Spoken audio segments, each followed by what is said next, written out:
Hello, everyone. I'm Marcia Cavanaugh. Thanks so much for joining us. Well, this past week, we have seen a former council member go to jail, a former city technology chief sentenced to jail, and a former mayor on his way to jail. We'll look tonight at white-collar corruption and which side is winning, as well as other investigations in progress. And when the subject is wins, the Saints are expected to have many. The season has begun, including at Tulane, where football returns to the campus. We'll examine the impact. And our Future Watch segment examines never-ending Uptown drainage projects. We'll also be hearing much about the Roosevelts next week as PBS airs an extensive Ken Burns series about the family. We'll look at what impact they had on New Orleans. Bringing a new deal to us are tonight's Informed Sources. Errol, Laborde, producer of Informed Sources. Gordon Russell, managing editor for Investigations, The New Orleans Advocate. Don Ostrom, Channel 12's Future Watch reporter, and Jeff Duncan, sports columnist, NOLA.com, The Times-Picayune. And first, we're going to be talking about politics, ends of political eras, and jail time. Renee Gilpratt marched off to jail the beginning of this week, and then Meffert gets his sentence, and also Ray Nagin is going to be heading off to jail the beginning of next week. So yeah.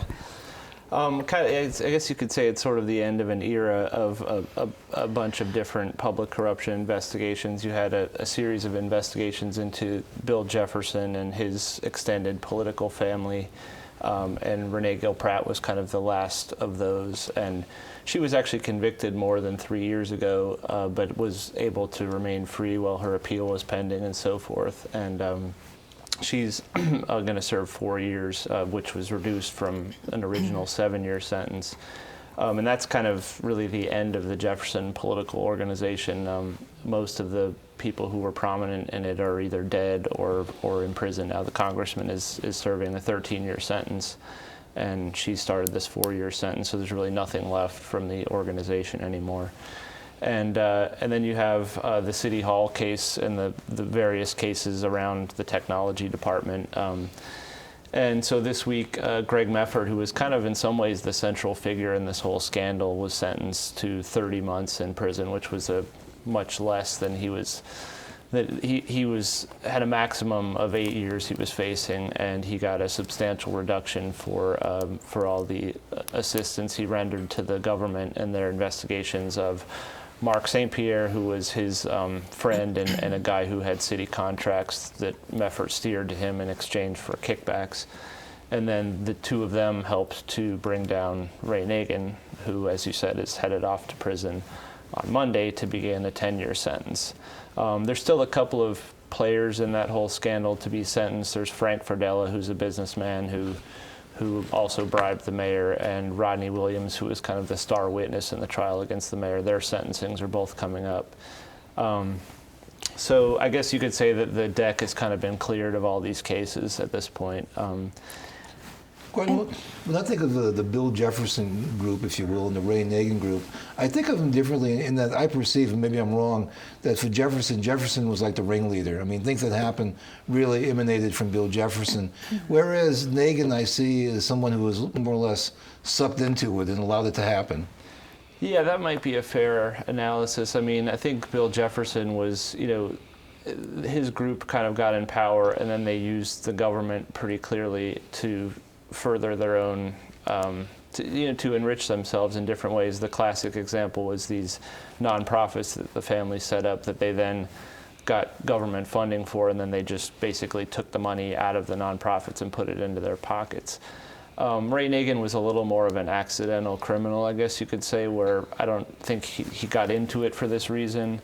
I think he struggled to make ends meet on the salary of a mayor. He was used to a much higher salary. I don't mean to justify anything he did, but I think he found that he was not able to live the lifestyle he and his family had gotten accustomed to. So when the offers of Hawaiian trips and that sort of thing came his way. Right, he was glad to accept, and then at some point he started actually actively, putting the arm on some people. What you've described is just really a sad and sorry saga of politics, and for our city, for our region. But it also seems like cooperating, a lesson to learn here is cooperating with the feds. It might get you a less sentence. Well, it's amazing the disparity in some of the sentences. I mean, Greg Meffert, who, as I said, you could argue that he was the worst guy in this whole City Hall scheme in some ways. I mean, he was the one who first started really steering these contracts and taking these big kickbacks, and you could argue that he lured Ray Nagin a little bit down the primrose path, but he was the first one to cut a deal, and he got a fairly light sentence. I'm not saying it's going to be easy for him. I mean, as he said yesterday in a pretty epic speech to the court, his life is in shambles, and he can't get a job, and if you Google him, you find all these terrible things out about him. So it's not that it's so easy, but he's going to do 2.5 years in jail, and Ray Nagin's going to do 10. And Mark St. Pierre, his friend, was sentenced to 17.5 years, and just today, just an hour ago or so, I found out that his sentence is now being reduced to 5 years, which is kind of a big deal. But I think that's sort of a reflection of it seemed out of step with these other sentences. And then we saw today when the Nagins appealed for a public defender that his financial situation is almost totally ruined. I mean, it's shocking, the state of his finances, and I don't see how they'll ever recover from that. And his wife has some kind of a fairly menial job, I think, that brings in $300 or $400 a week, and they're getting food stamps and help from friends and so forth. But it's pretty sad. Gordon, why didn't he cooperate? Ray Nagin? Yes. Well, I don't know that he could have, quote unquote, cooperated, because he was kind of the top of the food chain. He was the guy they were after in the end. But certainly if he would have cut a deal, I mean, they had a much more generous deal on the table. And I believe that Ray Nagin didn't think he was guilty. That's what I believe. And so Monday is the day. There's not going to be any delay in this. Monday is the day Monday's that he's the day. going to report. Yeah. And he's going to where again? Well, he's apparently he's going to Texarkana. The Bureau of Prisons actually won't confirm where he's going, but WDSU has reported that he's going to Texarkana, which is about 3 hours from Frisco, where the family lives now. Okay. All right, thanks, Gordon. Jeff, over to you. And Tulane football returns to the Tulane campus. That happens tomorrow. A lot of excitement over there. Yeah, the first time in a long time we've been talking excitedly about Tulane football. There's a definite buzz around campus. I've been over there all week. They're still frantically trying to get the stadium ready. I think they're going to be ready, and it should be great weather. I think the rain is going to hold off for a while. And, the tailgating plan that they're going to have out there I think is really interesting. They're going to actually allow you to rent tailgate tents from them. It's going to be different than, say, the free-for-all that you normally see at a tailgate event, like, say, at LSU. You're going to actually have assigned tailgate tents. You can have them take care of the concessions for you, the alcohol, the food. They can come and bring it to your tailgate area and take it away so you don't have all the cleanup. So there's some interesting things, some innovative things that we've never seen before at Tulane games. And along with it, you've got a marquee opponent, Georgia Tech, coming in, a former Southeastern Conference opponent when Tulane was in the SEC. And, the kind of team that has a big name, but actually I think is pretty vulnerable. I think Tulane could actually win this game. And that would be a great, feather in the cap for Curtis Johnson and the rebuilding program he's got going on at Tulane right now. It would have been nice if they could have won their opener. They had that game won and lost late in overtime to Tulsa. It would have created some great momentum, but it doesn't seem to have slowed anything down because students are in line. We're way backed up for tickets, and I've never seen that before for a Tulane game. Jeff, I'm thinking tonight about Dave Dixon, who was a visionary in many ways. Because of him, we got the Superdome and the Saints. But he really believed in the concept of Tulane football in the Superdome because he thought it would attract athletes who would like the idea of playing in the Superdome. But it never totally worked out, did it? No, Ryan Griffin, the Saints' backup quarterback, talked about that this week. He played at Tulane. He came from California, and he said was one of the factors that decided and that factored into his decision to come to Tulane. But he made a really strong point, and that is that Curtis Johnson, the new head coach, he's recruiting mainly from around New Orleans and South Louisiana. And for most of these players, that's not a big draw. They've already played in the Superdome in high school to some degree if they played in the high school championships. So for them, it's not a big draw. And I think the biggest problem is the student body just never bought in to go into the games down there. And they certainly are buying into this. It's much easier for them to walk across campus Right. and be involved in it. So I think that's going to create a much better atmosphere on game day. It's going to be an adjustment for the neighborhood.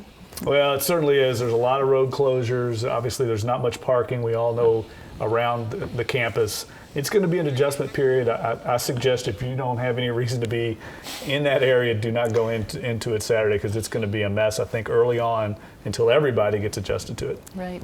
Well, talking about traffic hassles, over to Dawn now, talking about drainage in Napoleon Avenue, and it's just never ending. It is. It does seem to be never ending. We're talking about the Southeast Louisiana Urban Flood Protection projects that are a joint effort between the Army Corps of Engineers and the Sewerage and Water Board. It's a multi-year, $1 billion project to improve drainage in the low-lying areas of Uptown.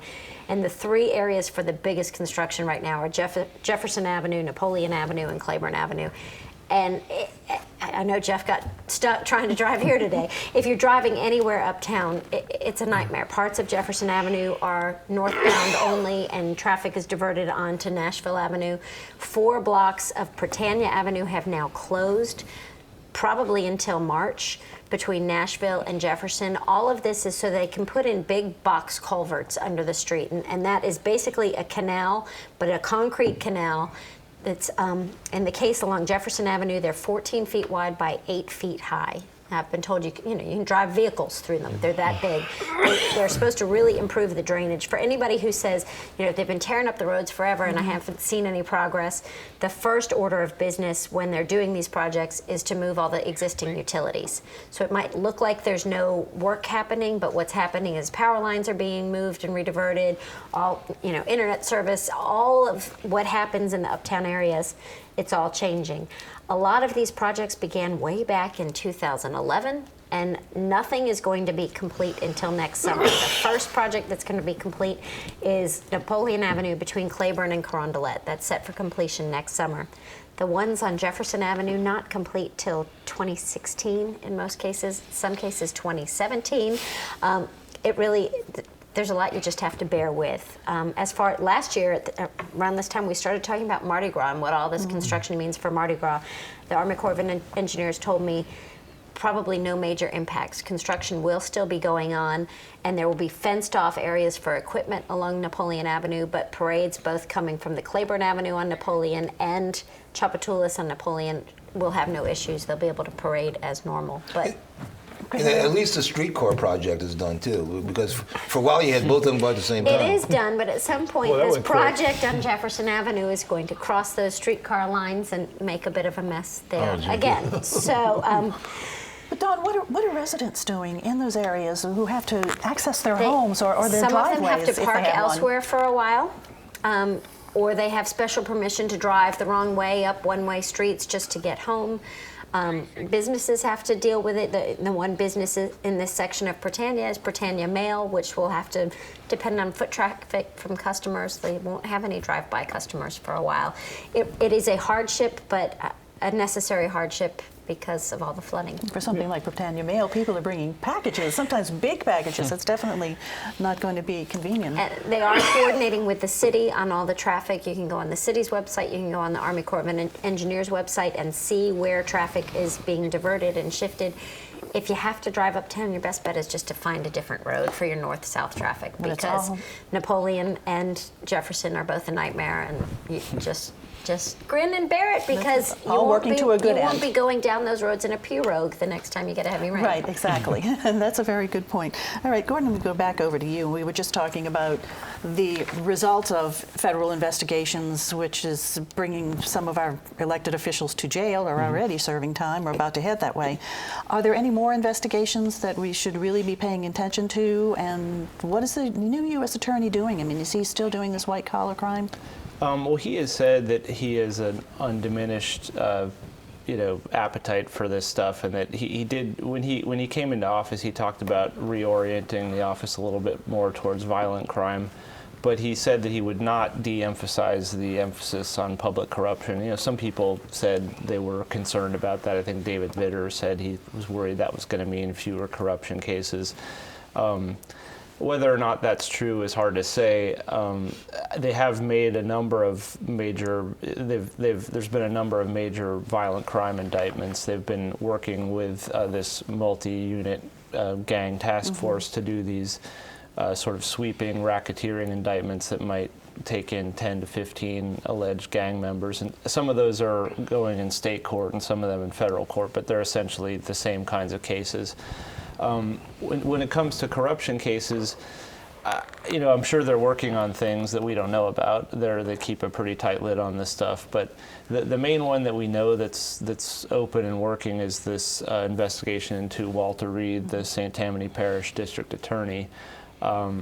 And I think they've got quite a bit invested in that, is my impression. I don't know if it's going to result in charges or not, but that seems to be something they're pursuing pretty zealously. Beyond that, it's not clear. I mean, I'm sure that there are other cases that they're working that we don't know about. I've heard, from some white-collar defense lawyers who I talk to from time to time have complained a little bit about the lack of such cases because, of course, that's their meal ticket, and without white-collar defendants, they don't put food on the table. So they're hoping to see a little more of that. Perhaps naive question. I remember Jim Letton used to say that by prosecuting all these cases, that sends a message to politicians of the future not to get their hands dirty. Could we be moving into that phase? Could we be getting a group of politicians down who see what happens to the ones before them? Maybe you're more optimistic than me, but no, I mean, that's certainly a possibility. And we've talked, I think, on a previous show about this huge raft of corruption cases we had after Katrina. There was, I think, about 20 of them. And it's possible that we've reached some sort of lull, or that people, decided, gee, I'm going to get in real trouble if I do this. I mean, I'm always skeptical that human behavior really changes a whole lot, but it's certainly possible, or we could just be in some kind of natural valley. And from what I can recall, when Ken Polite first took the office, U.S. Attorney, he did say crime certainly would be an emphasis, but also in preventing crime and really working with the youth, the young men of our community to keep them away from trouble. Right. Are you seeing that's really what he's doing? Is he involved in any kind of enterprises with that, or just going out and speaking to people? I think he's doing a fair bit of that, and I think that they are working in different ways with programs like that. I couldn't say, I couldn't point you to a lot of specifics, but he does a fair bit of speech making and so forth. And I mean, he also, I think I've mentioned this before on the show, I mean, I think he seems like a guy who may want to run for some office later, and so I think you might see Ken Polite, and I mean, maybe in a mayor's race in a few years or something like that. That will be interesting. Thanks a lot, Gordon. Okay, the Roosevelts. Errol, PBS is about to launch a big series, Ken Burns' series about the Roosevelts. Yeah, I don't know who's more powerful, the Roosevelts in their prime or Ken Burns, because when Ken Burns does a documentary, he controls all of CBS's programming for a week, including next Friday when the show would be on. But he's become fascinated with the Roosevelt family. And it just made me think about the impact of the family on New Orleans. Teddy Roosevelt, was a big conservationist, and as president, he heard about hatchlings out in the Gulf and the Liberton Sound area being destroyed, and so under him, that was made into a wildlife preserve, and so he was very instrumental in the whole area around the Chandelier Islands and helping to preserve that and developing of it. Some of that area was a little bit endangered by BP, but he was certainly the first major preservationist. We always hear the story about the teddy bear, which was the original legend was that he was out hunting for black bear in Louisiana, and somebody went and found the cub and tied it to a tree and says, "Here, you can shoot this one." And Roosevelt refused to do that, and that became so famous that some toy manufacturer started making these little stuffed bears called a teddy bear.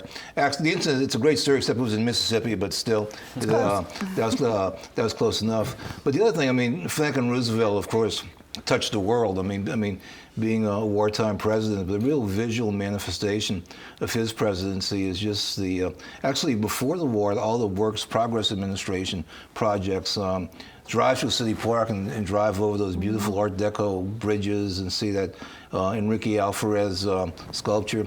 And then go to Roosevelt Mall, which Franklin Roosevelt came to New Orleans in 1937 to dedicate in honor of him. And so that was just a huge, Audubon Park has projects, Charity Hospital had projects, the whole lakefront reclamation, all of that. And so it's a huge impact that administration had even before the war started. So when does the series get started? Are we going to be preempted next Friday or the Yes. Friday? Is it next Friday? Right. Friday the 12th.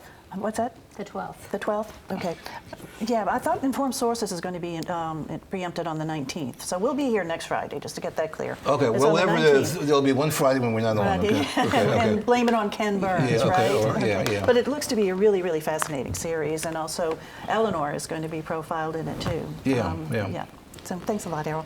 Okay, this is a real exciting time. It's also a nail-biting time. Saints season begins. The real season begins on Sunday. They're going to win, right? I don't know about that. Oh, Don't they're hold me gonna to win, it. It's yeah. always Yeah, a tough game. I picked them to win, but I'm not the greatest picker in the world. But I would say that knowing the track record of Sean Payton against the Atlanta Falcons, I think he's now 13-3 in his career. Odds are they are going to win. And I think that bodes well. This should be a very good season for the Saints if they can avoid the usual trappings of injuries and some bad breaks. All signs point to them being back in the playoffs and in the hunt for a Super Bowl. I don't think I've seen as great expectations for a season since the Super Bowl season, or 2011 maybe. They are much better defensively than they were during that Super Bowl year. But as we all saw during that year, as good as they were starting 13-0, it took a lot of breaks along the way Yes. for them to hoist the Lombardi trophy. But I do think one of the things that works in their favor this year is the fact that their schedule, I think, is a lot more conducive to winning. They don't play a team with a winning record from a year ago until week 8, until they play the Packers. So there's an opportunity to get off to a good start, much like that 2009 year when it seemed to kind of manifest itself and gain momentum along the way when they went 13-0. Things just started happening for them. And that tends to happen in the NFL. If you can get off to a good start, you just start believing in yourself. And conversely, what happened in Atlanta a year ago, they lost early to the Saints and had a miserable season. So I do think it's important for them to be able to get home field advantage. We've talked about that before. The NFC is so competitive between Seattle, San Francisco, Green Bay, Philadelphia is on the way up, that if the Saints can somehow get people to come to the Superdome to play as opposed to them going to Seattle. We saw Seattle play Green Bay Thursday night. We see how dominant they are there. The Saints know that. Or going to Philadelphia in the cold weather, or going to Green Bay in the cold weather. The disparity between those environments is so great. It can mean the difference between winning and losing against those two competitive teams like that. So that's the goal. Seattle is known for having that huge home field advantage, and the only time we've seen them is playing on their home field. If they would be playing in the Dome, how do the teams match up? Well, I mean, I think their game travels on the road. I picked the Denver Broncos to win the Super Bowl last year because of that. How'd that play out? I mean, everybody thought Seattle's so built to play in Seattle, and they dominated Denver on a neutral field. I think they're so dominant along the lines, defensive lines, but I think the Saints can beat anybody in the Superdome. I mean, they haven't lost there with Sean Payton coaching in over 2 years. So I do think that the way they play offense on that turf, and they're so confident, and the sound level for opponents is a huge advantage for the New Orleans Saints. Our sound level doesn't rival Seattle's, though, does it? I think it's very close. Yeah, I do. I think once you get up to those, I think the comparisons are jet engine level decibel meters. It's a factor. But I think the Saints also they're built to play indoors. They're spread attack on offense. They are built to pass the football. When they get outdoors, I mean, when we were out in Seattle last year when they lost, it was raining, it was cold, it was miserable. It's very difficult to catch the ball. They're very difficult to throw it, and they struggled in that type of environment. That's what they have to get to, because I do think they're going to be back in the playoffs unless something really, really unforeseen happens. They've got some positions, like every team in the league, that they can't afford injuries at. Keenan Lewis, the cornerback, they're really depth shy there.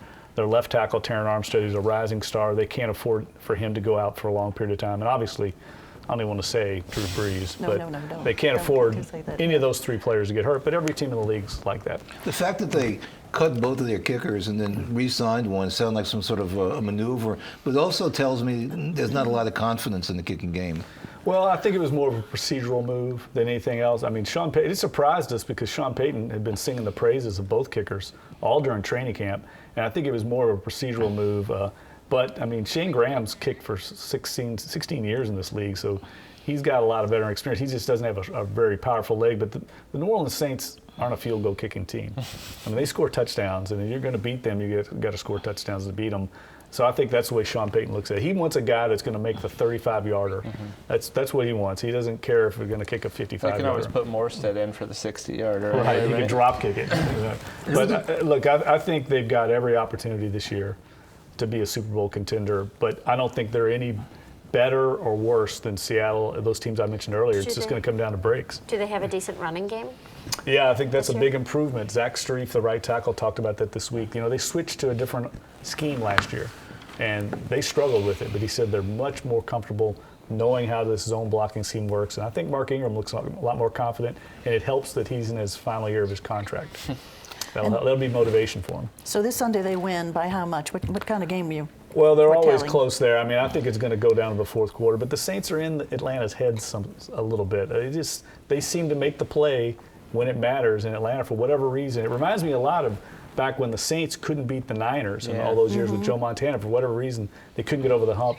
That's why I think Atlanta just for some reason is psyched out when they play the Saints. But it's going to be tough. I mean, Atlanta's going to be amped for that game, and the Georgia Dome will be rocking.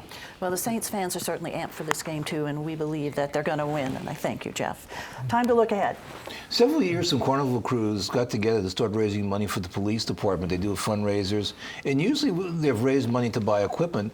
This year, they call themselves the Crew of Cops, and they're raising money, trying to raise $50,000 for psychological training for interview techniques, to train police better interrogation and interview techniques, which I think is an interesting use of the money, but the crews are actually trying to raise $50,000 for that. Great. Gordon.